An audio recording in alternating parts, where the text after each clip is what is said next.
ئێرە بەشی فریاکەوتنی نەخۆشخانەی گشتی هەریرە لە ڕێگەی خێرخوازیەوە بنیات نراوە. دانیشتوانەکەی گلەیی و گازەندەی زۆریان هەیە لە کاتێکدا وەزارەتی تەندروستی حکوومەتی هەرێم هیچ پرۆژەیەکی تەندروستی لە ناحیەی هەریر بنیات نەنراوە.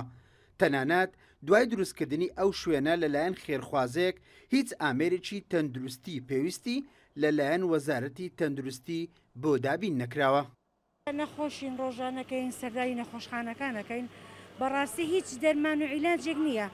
بەس بیناکان دروست دەکرێوەکو دیکۆر ئەمێنێتەوە. من چی لە دیکۆرکەم کاتێ من نەخۆشم و عیلاجم دەست نەکەوێ. کاتێک گەم بۆ مەسەلە نەخۆشم ئەڵم دکتۆرەکە ببینم دکتۆرەکان بینێ وەرەقەیەکم ئاياتێ ئەڵە بڕە بۆ خۆل لە دەرەوە بیکە لە سەیدەلی.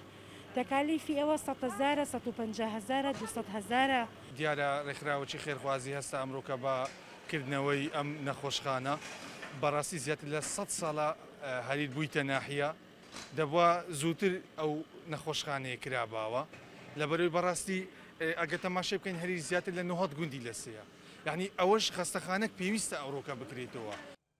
هەریر زیاتر لە 100 ساڵە بووە بە ناحیە زیاتر لە 65 ساڵە ئەو بینای نەخۆشخانەی هەریر دروست کراوە. لە ئێستادا ناتوانێت خزمەتگوزاری تەندروستی بۆ تەواوی سنوورەکە دابین بکات. چەندان ساڵ حکوومەتی هەرێم لە ڕێگەی وەزارەتی تەندروستی بەڵێنی چارەسەریان پێدەدات بەڵام هیچ پرۆژەیەکی تەندروستی بۆ ناحیەی هەریر نەکراوە. ئەو ناوچێ دەڤەرێکی گەورەیە وەک دەشتی هەریر و گوندەکانی نەخۆشخانەی فریاکەوتنی تێدا نەبوو.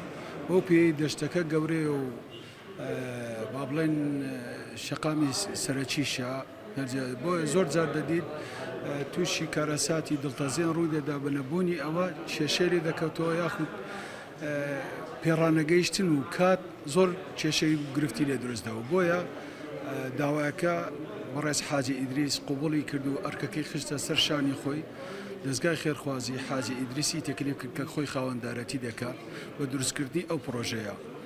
گۆژمەی پرۆژەکە وەکو شێوەیەکی سەرەتایی لە 500 ملیۆن بەسەرەوە بوو. نەخۆشخانەی گشتی هەریر وێڕای سنتەری ناحیەکە زیاتر لە 100 گوند و ئاوایی سنوورەکەش بە وەرگرتنی چارەسەری تەندروستی ڕوو لەو نەخۆشخانەیە دەکەن. بەڵام نەخۆشخانەکە بەهۆی نەبوونی پێویستی تەندروستی تەواوی نەخۆشەکان ڕەوانەی پارێزگای هەولێر دەکات. ئەوەش کێشە و گرفتی زۆری بۆ دانیشتوانی سنوورەکە دروست کردووە. ئیسماعیل عوسمان، کورسات نیوز، ناحیەی هەریر.